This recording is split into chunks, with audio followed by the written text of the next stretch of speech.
3 points yesterday, 3 massive points, London derby, and what a game it was. Well, the last 20 minutes certainly was. First hour was absolutely awful, let's be honest. It was really boring, basically, and I actually dozed off at one point, sort of for a brief couple of seconds. Not like I was sitting there snoring, but you know, it was one of those games where West Ham came for a point. They had a deep line and it was down to us to try and break them down, and I don't think we were a little bit, I guess, cautious ourselves. You know, we've just come off the back of a defeat at Southampton, and so, you know, the first half kind of played itself out where nothing really happened, and then obviously it all happened in the second half. West Ham, who were definitely second best on the day, took the lead, and at that point I guess I was thinking, well, here we go.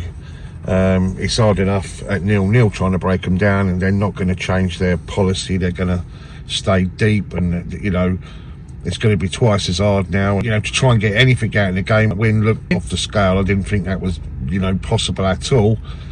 And then we get a goal. Ben Chilwell, you know, some managerial changes by the manager, using the you know, the 5 subs rule to the, you know, absolute benefit of the team. And of course we had a very strong bench, and he shuffled the pack, and Ben Chilwell, fan-bloody-tastic, man in a match for what, 20-25 minutes or whatever it was he was on the pitch for. Just goes to show you what an impact he had. And he really did make an impact. I think Cucurella's a good player. Mind you, he needs to work on his corners. He really does. Really disappointing the corners that he was taking. He wasn't even beating the first man. In fact, we do need to work on our set pieces in general.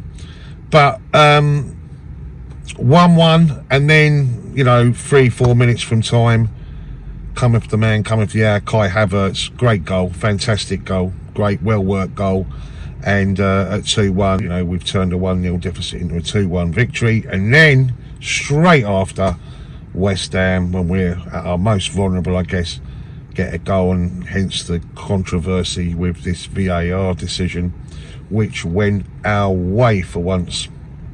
I mean, I guess you can look at it and say, was it right, was it wrong? Quite frankly, we've been on the wrong end of so many bad decisions. We can catalogue it. You know, we've come off really bad with VAR, as we all know. So we're going to take this one. You know, if VAR's here, and VAR's part of the fucking game, which, you know, I hate it. To me, it's just communism that's come into football. It's just out and out control. Then you have to say, we'll take it. And it was a rather a sweet moment, because West Ham supporters were totally giving it to us. You know, really giving it. You're not singing anymore. And then a few seconds later, that magical moment turned it all around, and it was you're not singing anymore. Just incredible, just absolutely incredible. And of course we see the game out, and 3 massive valuable points, which put us up into 5th place. Brilliant. Look, the season starts right now. The transfer window has been a really difficult time, because there's a lot of players didn't know whether they're coming or going, whether they're staying or going, or whether their places were up for grabs or whatever.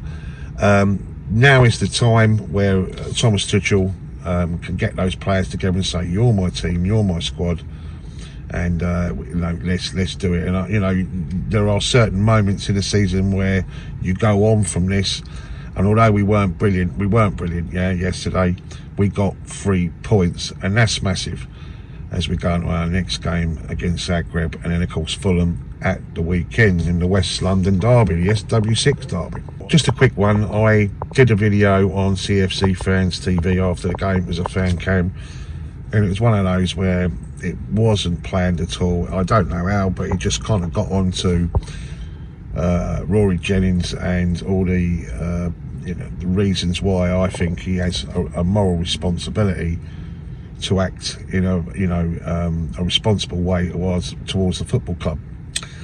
And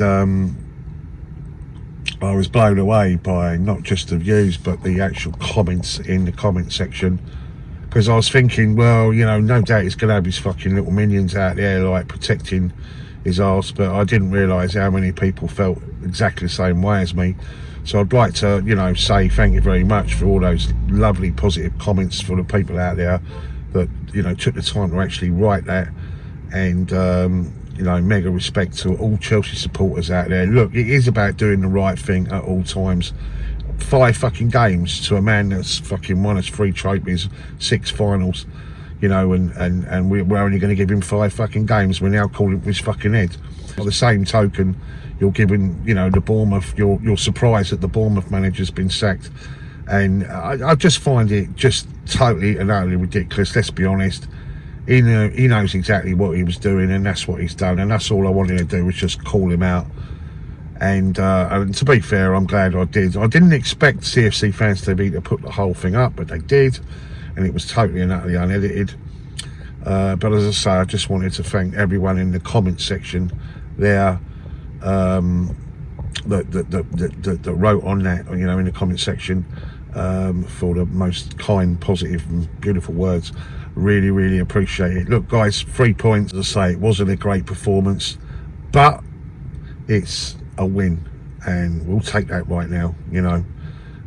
We will certainly take that right now.